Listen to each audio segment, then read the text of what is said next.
السلام علیکم ورحمۃ اللہ. اذان گرامی، چونکہ ہمارا پلیٹ فارم دلیل ہے تو دلیل پر دلیل سے بات کرنے کے لیے سوشل میڈیا کی مشہور جانی پہچانی شخصیت سید عدنان بادشاہ ہمارے ساتھ خوش قسمتی سے موجود ہیں. آئیے آج کی اس ایپیسوڈ میں ہم ان سے گفتگو کرتے ہیں کہ ملکی حالات کیا ہیں، معیشت کس طرف جا رہی ہے، پی ٹی آئی کیا کر رہی ہے. ان تمام تر موضوعات پر سیر حاصل گفتگو کریں گے سید عدنان بادشاہ کے ساتھ. السلام علیکم. وعلیکم السلام. کیسے عدنان بھائی؟ خیریت سے؟ ٹھیک ہے. بات کرتے ہیں سب سے پہلے کے پی سے. آپ بھی کے پی سے ہیں، میں بھی کے پی سے ہوں. خوش قسمتی کہیے یا بدقسمتی کہ حالات انتہائی دیگر گو ہیں، حالات ڈاؤن ہوتے جا رہے ہیں. سب سے بڑا جو اس وقت ایشو ہے کے پی کے اندر، وہ پی ٹی آئی نے ایک فرضی لاشوں پہ ایک تعزیتی جلسہ کیا ہے. وہاں انہوں نے کچھ ڈرامہ کیا، عوام کے چندوں کے پیسوں سے وہ جو ٹیکس جمع تھا وہ انہوں نے بانٹا لوگوں کے اندر. پتہ نہیں بانٹا کہ نہیں بانٹا، واللہ عالم. بہرحال وہ ڈرامہ ایک تھا. سوال یہ ہے کہ فرضی لاشوں کے اوپر تعزیتی جلسہ تو کر لیا، لیکن کرم کی اوریجنل جینون لاشوں کے اوپر وہاں جا کے ان کا کوئی منسٹر ایگری نہیں ہوا. وہاں فریقین کے درمیان صلح کروانے کے لیے اتنا بڑا ایشو بنا ہوا، 120 کے قریب لاشیں گر چکی ہیں. تو کیا معاملہ ہے؟ پی ٹی آئی کیوں اس طرف نہیں جا رہی؟ جی بسم اللہ الرحمن الرحیم. حافظ صاحب، جس طرح آپ نے کہا کہ پشاور میں تحریک انصاف نے ایک تعزیتی جلسہ کیا، لیکن اس جلسے کے حوالے سے اگر دیکھا جائے تو خیبر پختونخوا حکومت نے کل سرکاری مشینری ملا کر حیات آباد میں جو جلسہ کیا ہے اس کی تعداد اس کی تعداد کو دیکھیں تو وہاں ان کی تعداد جو تھی وہ تھی زیادہ سے زیادہ 3000 سے 4000 تک. جو خیبر پختونخوا کی رپورٹ تھی اپنی، تو 3000 سے 4000 کی تعداد میں لوگ تھے. اور پھر یہ لوگ آئے تھے سارے پاکستان سے. تو عوام نے ان کے تعزیتی جلسے کو مسترد کر دیا. دوسرا جو ان کا بیانیہ تھا تو وہ بیانیہ آپ دیکھ لیں کہ ان کی لاشیں جو تھی وہ 400 سے پھر 300 تک، 300 سے 278 تک، پھر 100 تک، پھر 50 تک، پھر آخر میں 12 تک آ گئی ہے.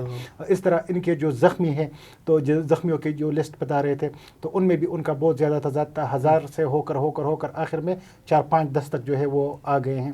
اور پھر بھی وہ لوگ ہیں جس کے اوپر جو یہ لوگ خود خیبر پختونخوا سے اسلحہ لے کر آئے تھے، جو اندر سے فائرنگ ہوئی تھی، جو ان کے بگدڑ مچنے سے کچھ زخمی علی امین کے گارڈ نے جو فائرنگ کی تھی وہ تو سامنے ہو، تو ویڈیو موجود ہے، ثبوت موجود ہے. تو یہ لوگ اسی جلسے میں جو تعزیتی جلسہ تھا تو یہ اسی جلسے میں ایک دوسرے سے شرما رہے تھے. یہ آنکھیں ایک دوسرے کے ساتھ نہیں ملا رہے تھے. ان لوگوں میں وہ جو حقیقت ہوتی ہے تو وہ حقیقت کا رنگ یہ اپنے جلسے میں نہیں دے سکتے تھے. لازمی ہے ایک آرٹیفیشل پروگرام تھا، ایک دکھاوا تھا، ایک ڈرامہ تھا. جو آپ نے بات کی کہ لاشوں کے اوپر اگر یہ سیاست کر رہے تھے تو وہ عوام نے مسترد کر دیا. پھر جو اصلی لاشیں ہیں وہ کرم کی ہے. تو کرم پر یہ لوگ بھاگ رہے ہیں. ان کو چاہیے تھا کہ وہاں پر یہ کرم کی بات کرتے. کرم کی جو لاشیں ہیں، وہاں پر جو ظلم ہوا ہے، جو بربریت ہوئی ہے.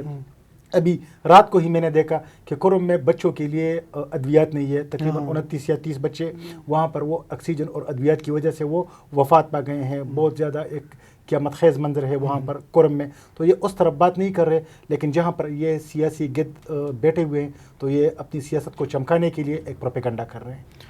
تو کرم کا جو علاقہ ہے، آپ کی بات بالکل درست ہے کہ وہ جو 29 کے قریب بچے ان کی ڈیتھ ہو گئی ہے آکسیجن نہ ملنے کی وجہ سے. تو یہ گورنمنٹ کیوں کوششیں نہیں کرتی وہاں پہ جو روڈ کلیئر کروائے جا کے ان کا مسائل حل کرے؟ دونوں فریقین کے درمیان بیٹھ کے ایک وہ بیرسٹر سیف گئے ہیں ان کے اوپر بھی انہوں نے ٹھپا لگایا ہوا کہ بھائی ہمارا بندہ نہیں ہے. بھائی آپ کا بندہ نہیں ہے تو فارغ کرو، نکالو پارٹی میں سے.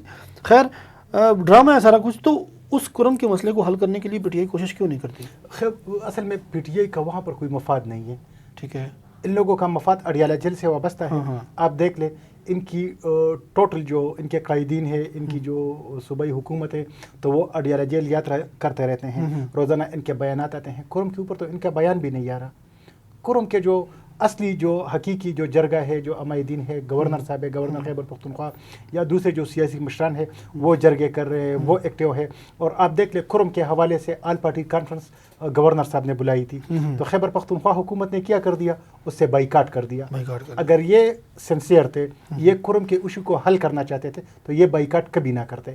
لیکن ان لوگوں نے بائیکاٹ کر کے ثابت کر دیا کہ ہم کرم کے ساتھ سنسیئر نہیں ہیں. اچھا یہ بتائیے کہ پی ٹی آئی کو تو خیر چھوڑتے ہیں، شہباز سپیڈ صاحب کی جو معیشت کی پالیسیاں ہیں بڑی اچھی ہیں، ملک ترقی کی طرف گامزن ہے، زر مبادلہ کے ذخائر بڑھ گئے ہیں، جی ڈی پی بڑھ رہا ہے، انٹرسٹ ریٹ اسٹیٹ بینک نے 2% کم کر دیا ہے.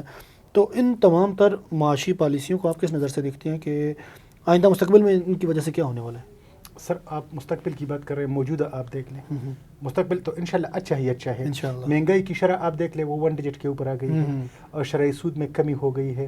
آپ اسی طرح مہنگائی کو عام نارمل اگر ہم مارکیٹ میں جائیں آپ دیکھ لیں کہ کافی زیادہ فرق جو ہے وہ پڑا ہے. انٹرنیشنل لیول کے اوپر ہمارا جو اسٹاک ایکسچینج ہے وہ روزانہ سرپرائز دے رہا ہے. جو اسٹاک ایکسچینج عمران خان نے 40,000 پہ چھوڑا ہوا تھا وہ الحمدللہ ابھی 115 120 پہ جو ہے وہ جا رہا ہے. تو الحمدللہ یہ اچھی فگرز ہے، یہ اچھے اشارے ہیں، مثبت اشارے ہیں جو مل رہے ہیں. اور تحریک انصاف کی جو اچھل کود ہے تو یہ بھی ایک اشارہ ہے کہ ان سے برداشت نہیں ہو رہا. پاکستان ترقی کر رہا ہے، ان سے برداشت یہ نہیں ہو رہا. یعنی کہ ایک کسی لیڈر نے کہا تھا، مجھے اب نام یاد نہیں ہے کس نے کہا تھا، کہ پاکستان اور عمران خان یا پاکستان اور پی ٹی آئی دو سڑک کے کنارے ہیں جو کبھی مل نہیں سکتے. تو آپ اس بات سے اتفاق کرتے ہیں؟ پاکستان میں سمپلی یہ کہہ دوں کہ یہ آپ آئی ڈونٹ نو کس کی بات کر رہے ہیں، لیکن میں اپنی بات کر دوں کہ عمران خان اور پاکستان یہ دونوں ایک ساتھ نہیں چل سکتے. عمران خان کو جو پاکستان چاہیے وہ ایک دیوالیہ پاکستان ہے، وہ ایک خانہ جنگی والا پاکستان ہے جس میں خانہ جنگی ہو، جس میں مہنگائی ہو، بے روزگاری ہو، جس میں دہشت گردی ہو. تو عمران خان کا وہ پاکستان ہے. اور جو ایکچوئل پاکستان ہے، جو عوام کا پاکستان ہے، جو موجودہ حکومت کا پاکستان ہے، تو اس کا ویژن پھر علیحدہ ہے. وہ ایشین ٹائیگر پاکستان ہے، مستقبل کا پاکستان، جس میں روزگار ہو، جس میں مہنگائی میں کمی ہو، جس میں پاکستان کا امیج جو ہے وہ ایک اچھا امیج دنیا کے سامنے جائے. تو پھر عمران خان اور پاکستان یہ ایک ساتھ نہیں چل سکتے. یہ موجودہ معاشی جو پالیسیاں ہیں اس میں ایس آئی ایف سی کا کیا کردار ہے؟ آپ کیا سمجھتے ہیں کہ ملک کو درست ٹریک پر لانے میں کیا ان کا کردار ہے یا نہیں؟ تو الحمدللہ حافظ صاحب، یہ تو پاکستان کے عوام گواہ ہیں کہ اس آئی ایف سی کی وجہ سے دنیا پاکستان میں انویسٹمنٹ کر رہی ہے، اور بہت زیادہ کمپنیز پاکستان میں آ گئی ہے، نئی کمپنیاں پاکستان میں آ گئی ہیں. سعودی عرب کو آپ دیکھ لیں، اور ممالک ہیں، اگر میں نام لوں بات لمبی ہو جائے گی. تو پاکستان میں انویسٹمنٹ شروع ہو گئی. اور جب سے اس آئی ایف سی نے اسٹارٹ کیا ہے، آرمی چیف صاحب نے اور شہباز شریف صاحب نے جب ان کا افتتاح کیا تھا اس آئی ایف سی پروجیکٹ کا، اس دن کے اسٹاک ایکسچینج کو دیکھیں اور آج کے اسٹاک ایکسچینج کو دیکھیں تو دنیا کا اس آئی ایف سی کی وجہ سے دنیا کا پاکستان کے اوپر اعتماد بحال ہو گیا ہے. یہ بہت بڑی کامیابی ہے. اور بجلی کے حوالے سے عوام بڑی پریشان رہے گی. بجلی کی قیمتیں جو ہے نا اس پہ کوئی کمی نہیں آ رہی. تو کل ایک خبر نظر سے گزری تھی کہ آئی پی پیز کے ساتھ معاہدے 6 آئی پی پیز کے ساتھ معاہدے حکومت ان کو ریویو کرنے جا رہی ہے. تو کیا سمجھتے ہیں کہ اس سے بھی فرق پڑے گا آئندہ؟ کافی زیادہ، بہت زیادہ فرق پڑے گا. جب آپ کو ماہانہ 300 ارب 500 ارب روپے جو ہے وہ آپ کو بچت ہو رہی ہے، سیونگ ہو رہی ہے. پہلے جو 5 آئی پی پیز تھے وہ تقریباً بند ہو گئے ہیں. ابھی 1-2 دن پہلے میں نے پڑھا تھا جس طرح آپ نے کہا کہ تقریباً 3 یا 4 آئی پی پیز مزید جو ہے وہ جا رہی ہے. تو کافی زیادہ فرق پڑے گا. مہینے کا ماہانہ منتھلی آپ دیکھ لیں تو 500 ارب 500 ارب یا 300 ارب یا 1000 ارب اس طرح کچھ فرق اگر پڑتا ہے تو لازمی پاکستان کے لیے تو اچھی بات ہے. تو یعنی اس کا فائدہ ڈائریکٹ عوام کو ڈائریکٹ عوام کو پہنچے گا. ڈائریکٹ بجلی کے ریٹ کے اوپر کافی فرق پڑے گا. اور یہ آہستہ آہستہ جو ہے یہ کم ہوتی جا رہی ہے. تو انشاءاللہ بہت ہی کم وقت میں انشاءاللہ یہ لائن کے اوپر آ جائے. یعنی ہم یہ سمجھ سکتے ہیں کہ پی ٹی آئی کی نحوست کے جو اثرات پاکستان کے اوپر چھائے ہوئے تھے وہ شہباز پیر صاحب کی ان پالیسیوں کی وجہ سے، ان کارناموں کی وجہ سے اس کے اثرات ختم ہو رہے ہیں. الحمدللہ آپ دیکھ لیں سر کہ تحریک انصاف، جس طرح آپ نے کہا کہ عمران خان اور پاکستان ایک ساتھ نہیں چل سکتے. جب بھی عدلیہ سے اچھی خبر آتی ہے، جب بھی ٹیررزم کورٹ سے اچھی خبر آتی ہے، جب بھی نیب عدالت سے کوئی خبر آتی ہے، عمران خان کو سزا ہو گئی یا عمران خان کے اوپر فرد جرم عائد ہو گیا، اس کے صبح آپ اسٹاک ایکسچینج کو دیکھیں ہزاروں پوائنٹس وہ اوپر چلا جاتا ہے. تو یہی اشاریہ ہے کہ پاکستانی عوام چاہتے ہیں کہ جن لوگوں نے فوجی تنصیبات کے اوپر حملہ کیا، جن لوگوں نے ریاست پاکستان کے اوپر حملہ کیا، جن لوگوں نے ایمبولینسز جلائی، گاڑیاں جلائی، تو ان لوگوں کو سزا ملنی چاہیے. تو انشاءاللہ اگر جتنے سخت فیصلے ہوں گے تو اتنا ہی پاکستان کے مفاد میں یہ بہتر ہوگا. اور لازم ہے کہ پاکستان کسی دوسرے سانحانومئی کا متحمل نہیں ہو سکتا. بالکل. بس ایک آخری سوال کر کے بات کو سمیٹنے کی کوشش کرتے ہیں کہ حکومت جتنی مرضی عوام دوست پالیسیاں بنا لے، حکومت جتنا مرضی عوام کو ریلیف فراہم کر دے، یہ جو یوتھیاپا مرض ہے یہ عوام میں سے کیوں نہیں نکل رہا؟ آپ کیا سمجھتے ہیں اس کی وجہ کیا ہے؟ کیا سوشل میڈیا ہے، کیا پروپیگنڈا ہے، کیا جھوٹ ہے، کیا ہے اس کے پیچھے وجہ؟ سر جو آپ نے بات کی تو ایک ہے کہ عوام اور ایک ہے یوتھیاپا. تو یوتھیاپا مٹھی بھر عناصر ہیں، یہ سارے عوام نہیں ہیں. اگر ہم دیکھ لیں ان لوگوں نے کال دی تھی 24 نومبر کو یہاں پر اسلام آباد میں، تو پورے پاکستان سے یہ لوگ 3000 بندہ اکٹھا کر کے نہیں لائے. جو بشرا بی بی تھی جو سٹیج کے اوپر اعلان کر رہی تھی، جو کہہ رہی تھی کہ میں مرتے دم تک ڈی چوک میں بیٹھی رہوں گی. تو جب وہ ڈی چوک پہنچی تو ارد گرد دیکھا تو ٹوٹل 500 لوگ نہیں تھے.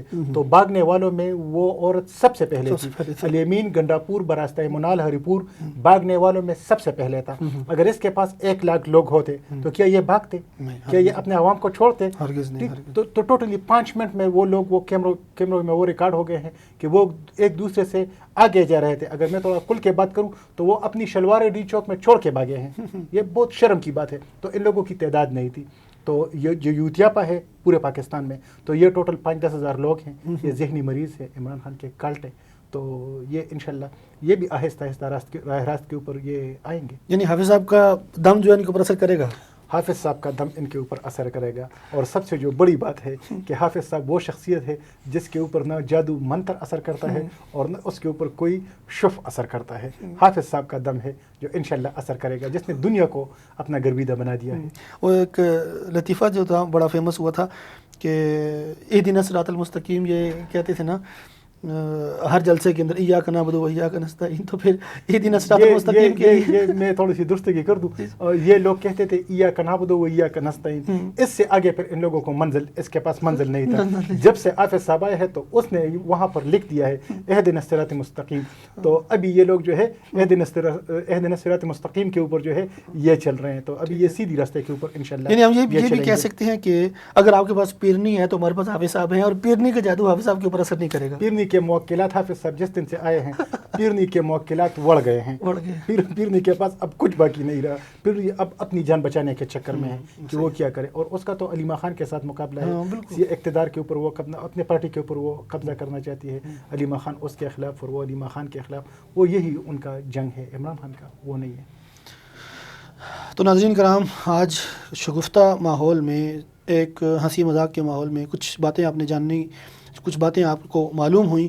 حکومت کی عوام دوست پالیسیاں آپ نے ملاحظہ کی، اور آنے والے دنوں میں مزید اچھی خوشخبریاں آپ کو ملیں گی، بالخصوص زر مبادلہ کے ذخائر کے حوالے سے، انٹرسٹ ریٹ کے کم ہونے کی وجہ سے ڈائریکٹ عوام کو جو فائدہ پہنچے گا اس حوالے سے آپ نے سید عدنان بادشاہ سے جانا. اور سب سے بڑی خبر کہ آئی پی پیز، یہ جو 5-6 مزید کمپنیاں ہیں یہ بند ہونے جا رہی ہیں، تو اس کا براہ راست فائدہ عوام کو پہنچے گا. اور آنے والے دنوں میں ہم انشاءاللہ مزید بجلی کو سستا ہوتا ہوا دیکھیں گے، اور نہ صرف سستا ہوتا دیکھیں گے بلکہ پاکستان ایک دفعہ پھر سے لوڈ شیڈنگ فری ملک بنے گا.